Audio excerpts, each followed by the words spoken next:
Hello বন্ধুরা, welcome to wise GK concept. তো আজকে আমরা এসএসসি এবং রেলওয়ের সমস্ত PYQ সলভ করব।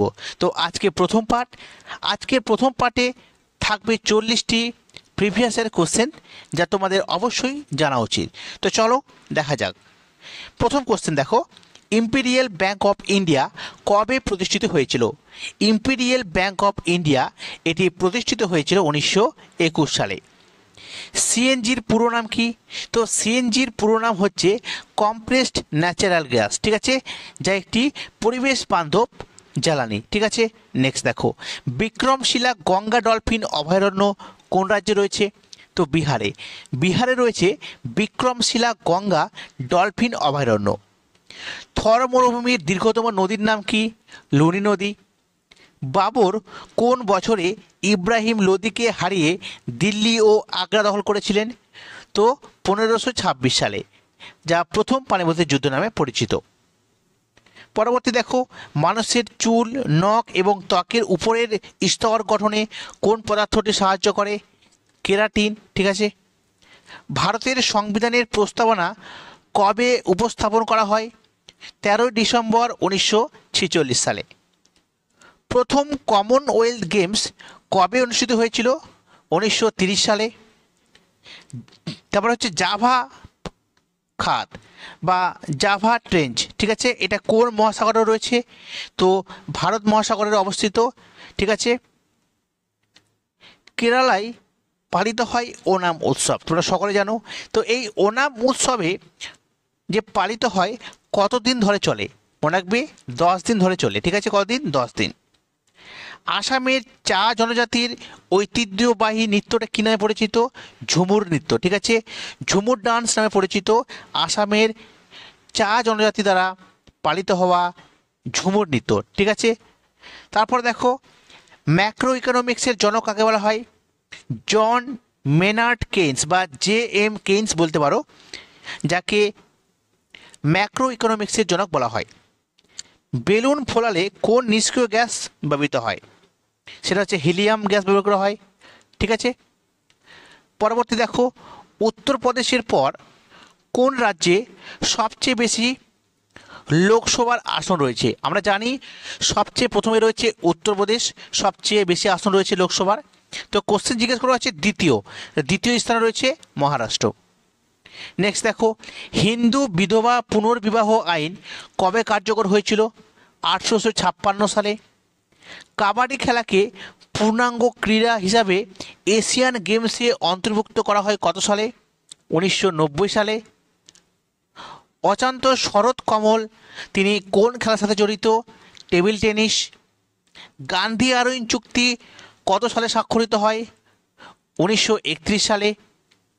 সংবিধানের কোন অনুচ্ছেদে জীবন ও ব্যক্তি স্বাধীনতার উল্লেখ রয়েছে? সেটা হচ্ছে 21 নাম্বার আর্টিকেলে, ঠিক আছে, যেটা এমার্জেন্সির সময় কিন্তু লাগু করা হয় না, অর্থাৎ সেটাকে সরিয়ে ফেলা যাবে না। তারপর দেখো, ভারতের নদীগুলিকে যুক্ত করার জন্য প্রথম যে পরিকল্পনা করা হয়েছিল ভারত সরকার দ্বারা, তার নাম কি?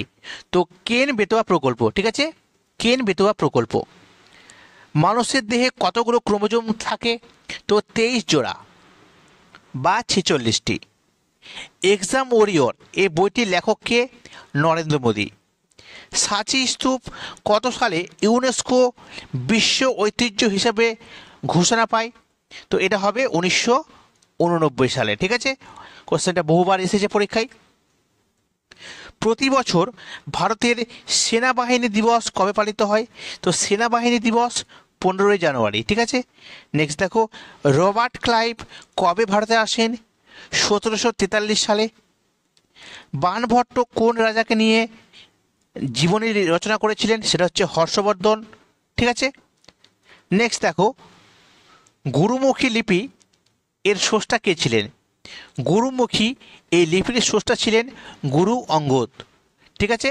নেক্সট দেখো, উইলিয়াম জোন্স কাপ কোন খেলার সাথে জড়িত? সেটা হচ্ছে বাস্কেটবল খেলা। তারপর দেখো, লখনৌয়ের বিখ্যাত ছুচিকর্ম কী নামে পরিচিত? চিকনকারি, ঠিক আছে। নারী উদ্যোক্তা দিবস কবে পালিত হয়? 19শে নভেম্বর। কোন ভিটামিন নিষ্ক্রিয় ভিটামিন ডি নামে পরিচিত? সেটা হচ্ছে এর্গো ক্যালসিফেরল। ঠিক আছে, মনে রাখবে। স্নেক বোট রেস কোন উৎসবের বৈশিষ্ট্য? তো ওনাম। ওনাম উৎসবের সময় এই স্নেক বোট রেস পালিত হয়। সংবিধানের কোন অনুচ্ছেদে রাষ্ট্রপতির ক্ষমা প্রদানের অধিকার রয়েছে? তো 72 নম্বর অনুচ্ছেদ। হুড্রু জলপ্রপাত কোন নদীর উপর অবস্থিত? সুবর্ণরেখা। তরল দ্বারা সৃষ্ট যে ঘর্ষণ শক্তি তার নাম কি? সেটা হচ্ছে ড্র্যাগ বলা হয় তাকে। ঠিক আছে, নেক্সট দেখো, গঙ্গা ডলফিন কোন তালিকাভুক্ত প্রাণী হিসেবে সংরক্ষিত? ঠিক আছে, 1972 সালে যে গঙ্গা ডলফিন প্রাণী সংরক্ষণের জন্য যে আইনটি পাস করা হয়েছিল তার প্রথম তফসিলে কিন্তু রাখা হয়েছিল গঙ্গা ডলফিনকে। ঠিক আছে, নেক্সট দেখো, উত্তর ভারতের কোন নদী ভেরিনাগের জল সরবরাহ করে? সেটা হচ্ছে ঝেলম নদী, যেটা কাশ্মীরে রয়েছে। তারপর দেখো, গোয়াকে পূর্ণ রাজ্যের মর্যাদা দেওয়া হয় কোন সংবিধান সংশোধনীতে? তো 56তম সংবিধান সংশোধনীর মাধ্যমে কিন্তু গোয়াকে পূর্ণ রাজ্যের মর্যাদা দেওয়া হয়েছে। নেক্সট দেখো, কোন ধাতুর ধর্মের জন্য, মানে ধাতুর এমন একটি ধর্ম বলো যে ধর্মের জন্য মানে ধাতুর উপর যদি আঘাত করা হয় তো সেখান থেকে শব্দ বেরোয় ঘন্টার মতো, সেই ধর্মকে বলা হয় সোনোরিটি। ঠিক আছে, সোনোরিটি ধর্ম। জামাতখানা মসজিদ কে নির্মাণ করেছিলেন?